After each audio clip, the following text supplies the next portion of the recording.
o Poder Judiciário, infelizmente, em grande parte das vezes, não era o remédio que acabava minimizando essa dor, né? Então, eu falei, puxa, eu quero ajudar realmente essas famílias dentro do que eu puder, a ter um norte mais bacana, mais interessante e talvez, quem sabe, aí a gente abrir essa porta para que ambos os genitores sempre coloquem efetivamente os filhos como prioridade, ou seja, o que é bom para os filhos. Aliás, é isso que diz o Código Civil, o que é bom para os menores, não para os pais. Né? Isso não significa dizer que não pode ser bom para os pais, mas a prioridade é realmente definir o que é bom para os menores que conviverão depois com os pais, né, separados.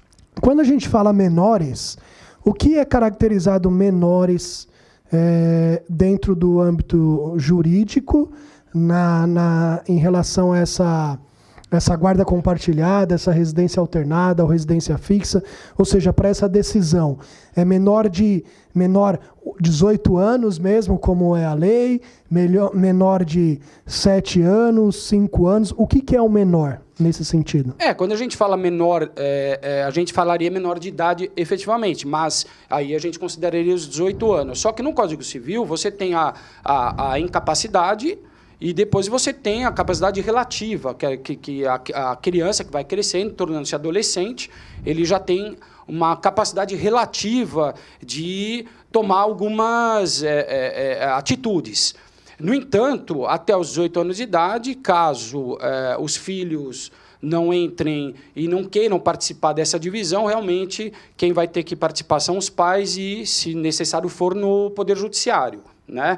Então, o menor de idade seria até completar os 18 anos, né? Mas é óbvio que, na realidade de hoje, um adolescente, né, um jovem de 16 anos, já acaba, a gente verifica isso no dia a dia do direito de família, já acaba sendo ouvido com muito mais regularidade, e os pais acabam aceitando, muitas vezes, a opinião desses jovens de 16 em diante. Perfeito, perfeito. Porque aí a gente entra numa questão também de ouvir a criança, né? Sim. Qual que é o desejo dela, o que ela quer. É claro que quando a gente fala em criança de 3 anos, 4 anos, de repente até 5, você pode falar muito melhor do que eu nesse sentido, ela não vai ter o discernimento de saber o que é, o que não é melhor para ela nesse sentido, né? Mas, quando a gente fala em crianças 10, 12, 15, 16, acho que o juiz já pode ouvi-la para tomar uma decisão mais assertiva nesses casos, né? Sim, na verdade, esse é um tema também bastante polêmico, porque muita gente pergunta, mas vamos ouvir as crianças. Na verdade, na realidade, o Poder Judiciário, e aí eu acho que é bem acertado, procura evitar ouvir crianças, seja de que idade for. Né? Por que isso? Não só pela questão da não livre consciência do que vai falar crianças menores de 5 anos, mas mesmo os jovens de 16, 15 anos, porque isso causa um trauma nesses jovens, porque eles vão ter que, em determinado momento, optar por um lado.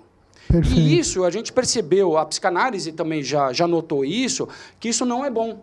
Não é bom, porque depois então ele vai crescer com aquele sentimento de culpa. A responsabilidade fica para ele, né? Isso, é um sentimento de culpa que você está jogando em cima de um jovem e que foi obrigado, na verdade, a dizer com quem ele gostaria de ficar. E é por isso que eu digo, a guarda compartilhada é a melhor coisa.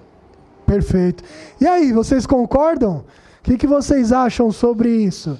Vocês acham que os juízes deveriam ouvir esses adolescentes, as crianças?